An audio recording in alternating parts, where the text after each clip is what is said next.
भारत के मारूफ media house India today की जानिब से नए टीवी चैनल का आगाज किया गया है जो नाजरीन के लिए सिर्फ अच्छी और मुस्बत खबरें नश्र करेगा।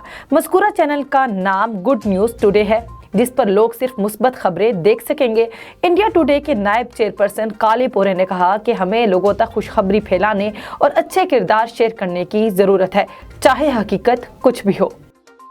भागते दौड़ते इमारतों को फलांगना और सीढ़ियों को तेजी से अबूर करने का खतरनाक काम अब तक सिर्फ मर्दों से ही मंसूब था, लेकिन चंद बरसों में एक मुस्लिम हिजाबी खातून सारा मुदल्लिल ने भी इस शोबे में बहुत नाम बनाया है। सारा मुदल्लिल लॉस एंजलिस में रहती हैं, जिन्हें पहली मुस्लिम खातून पार्कर का एजाज दिया गया है। सारा रोजाना घंटों इस अमल की मुशक्कत करती हैं।